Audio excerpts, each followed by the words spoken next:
കാലാവസ്ഥാ പ്രതിസന്ധിയെക്കുറിച്ച് കേൾക്കുമ്പോൾ നിങ്ങളുടെ മനസ്സിലേക്ക് ആദ്യം വരുന്നത് എന്താണ്? ഒരുതരം ഭയമാണോ? അതോ ഒരു വലിയ സാമ്പത്തിക അവസരമാണോ? നമ്മുടെയെല്ലാം കാഴ്ചപ്പാടിനെ തന്നെ മാറ്റിമറിച്ചേക്കാവുന്ന ഒരു പുസ്തകത്തെക്കുറിച്ചാണ് നമ്മളിന്ന് നോക്കാൻ പോകുന്നത്. ഇതാണ് ആ പുസ്തകം, ദി കാർബൺ ഇക്കോണമി.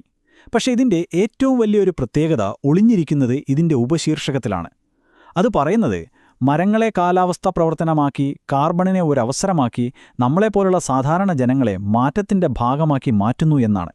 ചുരുക്കി പറഞ്ഞാൽ ഇതൊരു വെറും പുസ്തകമല്ല, ഒരു പുതിയ ലോകം എങ്ങനെ കെട്ടിപ്പടുക്കാം എന്നതിനുള്ള ഒരു വഴികാട്ടിയാണ്.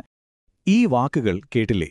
നമ്മൾ സാധാരണ കേൾക്കുന്ന കാലാവസ്ഥാ ചർച്ചകൾ എപ്പോഴും നമ്മളിൽ ഒരു തരം നിരാശയും പേടിയുമൊക്കെയാണ് ഉണ്ടാക്കുന്നത്. എന്നാൽ ഈ പുസ്തകം ആ പതിവ് തെറ്റിക്കുകയാണ്. ഇത് പ്രശ്നങ്ങളെക്കുറിച്ച് മാത്രമല്ല സംസാരിക്കുന്നത്, പകരം പ്രായോഗികമായ പരിഹാരങ്ങളിലേക്കാണ് നമ്മുടെ ശ്രദ്ധ ക്ഷണിക്കുന്നത്. അപ്പോൾ ശരി, എങ്ങനെയാണ് ഒരു പ്രതിസന്ധിയെ അവസരമാക്കി മാറ്റാൻ പറ്റുന്നത്? നമുക്ക് നോക്കാം. നമ്മുടെ ചിന്തകളെ തന്നെ ഒന്നും മാറ്റിമറിക്കുന്ന ഈ പുസ്തകത്തിലെ ആദ്യത്തെ വലിയ ആശയത്തിലേക്ക് കടക്കാം.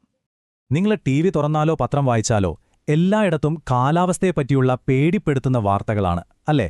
അത് സ്വാഭാവികമായും നമ്മളിൽ ഭയമുണ്ടാക്കും. പക്ഷേ ഈ പുസ്തകം ചെയ്യുന്നത് എന്താണെന്ന് വെച്ചാൽ ആ ഭയത്തിനപ്പുറം ഒരു വലിയ സാധ്യതയുണ്ട് എന്ന് നമ്മളെ കാണിച്ചു തരികയാണ്. എങ്ങനെയുണ്ടാകും? ഇതൊരു സാധാരണ ചോദ്യമല്ല. കാരണം നമ്മൾ സാധാരണ ചിന്തിക്കുന്നത് പരിസ്ഥിതിയെ സംരക്ഷിക്കാന്നൊക്കെ പറഞ്ഞാൽ അതൊരു ഭയങ്കര ചിലവുള്ള കാര്യമാണെന്നാണ്, ഒരു അധിക ബാധ്യതയാണ്. പക്ഷേ ആ ചിന്തയാണ് ഈ പുസ്തകം പൊള്ളിച്ചെഴുതുന്നത്. ഇതിനെ ഒരു സുവർണാവസരമായി കാണാനാണ് നമ്മളോട് പറയുന്നത്. ഈ സ്ലൈഡൊന്ന് നോക്കൂ. ഈ മാറ്റം എത്ര വലുതാണെന്ന് ഇതിൽ വ്യക്തമായി കാണാം.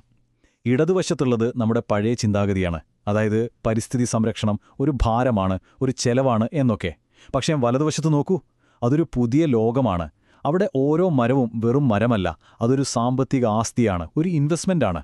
ഓക്കെ, അപ്പോൾ അടുത്ത ചോദ്യം ഇതാണ്: എങ്ങനെയാണ് ഒരു മരം ഒരു സാമ്പത്തിക ആസ്തിയായി മാറുന്നത്, അല്ലേ? ഇവിടെയാണ് നമ്മൾ ഈ കാർബൺ ഇക്കോണമി എന്ന ആശയത്തിന്റെ ഏറ്റവും പ്രധാനപ്പെട്ട ഭാഗത്തേക്ക് കടക്കുന്നത്.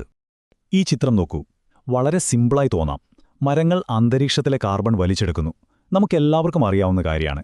പക്ഷേ ഇവിടുത്തെ വിപ്ലവം എന്താണെന്ന് വെച്ചാൽ അങ്ങനെ വലിച്ചെടുക്കുന്ന ഓരോ ടൺ കാർബണിനും ഒരു സാമ്പത്തിക മൂല്യം കൊടുക്കുന്നു എന്നതാണ്. അപ്പോൾ എന്തായി? മരം നടുന്നത് വെറുമൊരു പരിസ്ഥിതി പ്രവർത്തനം മാത്രമല്ല, അതൊരു സാമ്പത്തിക പ്രവർത്തനം കൂടിയായി മാറുകയാണ്. അപ്പോൾ നിങ്ങൾ ചിന്തിക്കുന്നുണ്ടാവും, എങ്ങനെയാണ് ഈ മൂല്യം കണക്കാക്കുന്നത് എന്ന്. അതിനാണ് കാർബൺ ക്രെഡിറ്റ് എന്ന് പറയുന്നത്. സിമ്പിളായി പറഞ്ഞാൽ ഇതൊരു തരം എൻവിറോൺമെന്റൽ കറൻസിയാണ്.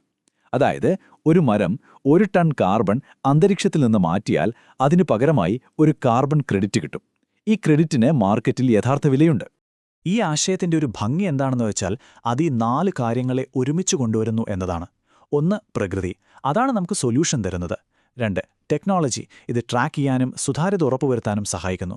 പിന്നെ സമ്പദ്വ്യവസ്ഥ, അതാണിതിന് വില നൽകുന്നത്. ഏറ്റവും പ്രധാനമായി ജനങ്ങൾ, നമ്മളെപ്പോലുള്ള സാധാരണക്കാർ. ഈ 4 കാര്യങ്ങളും ഒരുമിക്കുമ്പോഴാണ് ഈ സിസ്റ്റം ശരിയായി വർക്കാവുന്നത്.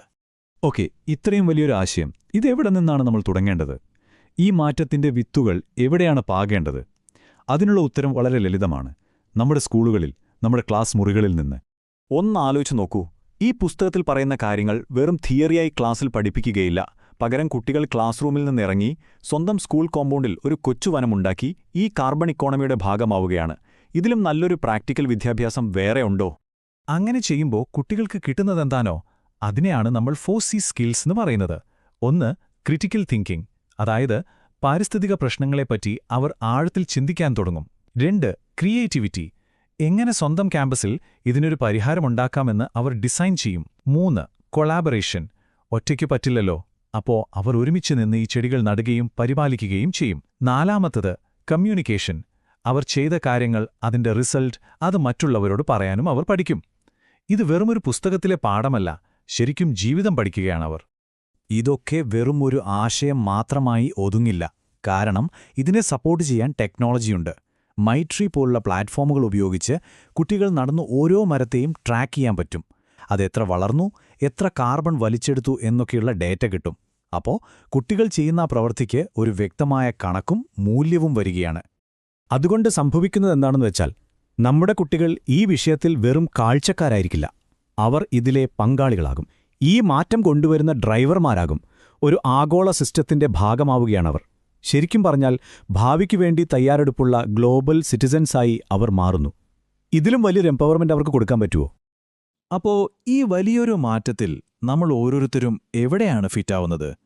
ഈ പുതിയൊരു ഭാവി ഉണ്ടാക്കുന്നതിൽ നമുക്ക് ഓരോരുത്തർക്കും എന്ത് ചെയ്യാൻ പറ്റും? നമുക്ക് നോക്കാം. ഈ ചോദ്യം വളരെ പ്രധാനപ്പെട്ടതാണ്. ഇനി കാലാവസ്ഥാ വ്യതിയാനം സത്യമാണോ അല്ലയോ എന്നുള്ള തർക്കത്തിന് ഒരു പ്രസക്തിയുമില്ല. യഥാർത്ഥ ചോദ്യം ഇതാണ്: നിങ്ങൾ ഇതിനൊരു പരിഹാരം കാണുന്നവരുടെ കൂട്ടത്തിലാണോ, അതോ മാറി നിൽക്കുകയാണോ? ഈ പുസ്തകത്തിന്റെ മുഴുവൻ ആശയത്തെയും ഈ ഒരു വാചകത്തിൽ ഒതുക്കാം. പഴയ തലമുറകൾ പ്രകൃതിയെ ചൂഷണം ചെയ്താണ് സമ്പത്തുണ്ടാക്കിയത്. പക്ഷേ വരാനിരിക്കുന്ന തലമുറകൾ സമ്പത്തുണ്ടാക്കാൻ പോകുന്നത് പ്രകൃതിയെ വീണ്ടെടുത്തുകൊണ്ടായിരിക്കും. അതായത് നശിപ്പിക്കുന്നതിൽ നിന്നല്ല, സംരക്ഷിക്കുന്നതിൽ നിന്ന് വളരുന്ന ഒരു പുതിയ സമ്പദ്വ്യവസ്ഥ. എത്ര മനോഹരമായൊരു ആശയമാണെന്ന് നോക്കൂ. അതുകൊണ്ട് അവസാനിപ്പിക്കുമ്പോൾ ഈ 3 കാര്യങ്ങൾ ഓർമ്മിക്കുക: വായിക്കുക, നടുക, മാറ്റം വരുത്തുക. ആദ്യം അറിവ് നേടുക, പിന്നെ അത് പ്രവൃത്തിയിലേക്ക് കൊണ്ടുവരിക. ആ പ്രവൃത്തിയിലൂടെ ഈ ലോകത്തൊരു വലിയ മാറ്റം സൃഷ്ടിക്കുക. ആ യാത്രയുടെ ഒരു തുടക്കമാവട്ടെ ഇത്.